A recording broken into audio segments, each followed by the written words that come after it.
মানুষের সবচেয়ে সুন্দর অংশ হচ্ছে মানুষের মন। মানুষের মন হচ্ছে মানুষের সবচেয়ে সুন্দর অংশ। আর মন যদি কুৎসিত হয় তাহলে তার সাথে বন্ধুত্বও নয়, কোনো ভালোবাসাও নয়। সৌন্দর্য নিয়ে কিছু হয় না। মানুষের রূপ, সৌন্দর্য, হাসি, মিষ্টি হাসি দেখে অনেকে প্রেমে পড়ে যায়, তার সুন্দর রূপ দেখে, তার সৌন্দর্য দেখে। এগুলো মোটেই উচিত না। মানুষের মন দেখে তার প্রেমে পড়ো। একটা মানুষের মন হচ্ছে সবথেকে সুন্দর মনের মানুষ। তার সৌন্দর্য দেখে প্রেমে পড়ে কী হবে? তার মন যদি কুৎসিত হয়,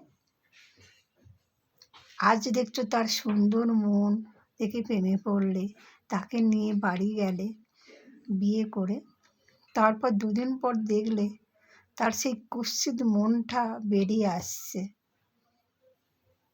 তাই সৌন্দর্য দেখে প্রেমে পড়ো না, সুন্দর মনের মানুষ দেখে প্রেমে পড়ো। তাহলে তোমার জীবন সুন্দরে ভরে যাবে। সারা জীবন তুমি শান্তিতে বাস করতে পারবে, অশান্তিতে নয়। তার মন যদি কুৎসিত হয়, তোমার সারা জীবন অতিষ্ঠ হয়ে যাবে, তুমি ভালো করে বাঁচতে পারবে না। তাই সুন্দর মনের মানুষ দেখে প্রেমে পড়ো। সৌন্দর্য, মানুষের সৌন্দর্য, রূপ সব শুধুমাত্র চোখ ধাঁধায়, আর কিছু না। তুমি সুন্দর মনের মানুষ হচ্ছে আসল তার পরিচয়, আসল তার চরিত্র, আসল তার ভালো ব্যবহার। এটাই হচ্ছে মানুষের পরিচয়। সৌন্দর্য নিয়ে কী করবে?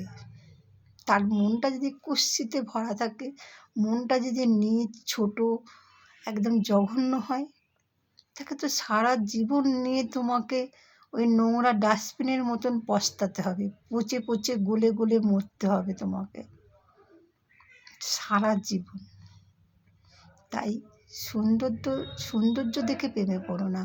সৌন্দর্য দুদিনে, কিন্তু মনের মানুষ পেলে তোমার জীবন ধন্য। সৌন্দর্য সারা জায়গায় পাওয়া যাবে, সুন্দর মেয়ে খুঁজলেই পাওয়া যাবে, কিন্তু সুন্দর মনের মানুষ পাওয়া তোমার খুব ভাগ্যের ব্যাপার। তোমার ভাগ্যই বদলে যাবে। নারী কোনো দিন সহজে বদলায় না। নারী বদলায় ধৈর্যের বাঁধ ভেঙে গেলে। নারী কষ্ট পেলে নষ্ট হয়ে যায়। নারী অত্যাচারিত হলে অন্যের হয়ে যায়। আর যত্ন করে ভালোবাসলে, ভালো কথা বলে, সুন্দর করে ভালোবেসে আগলে রাখলে, তাহলে নারী সারা জীবন তোমার থেকে যাবে। তাহলে নারী অন্যের ঘরে চলে যাবে না।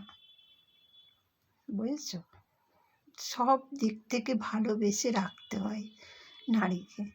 নারী হচ্ছে ভালোবাসার ক্যাঙাল।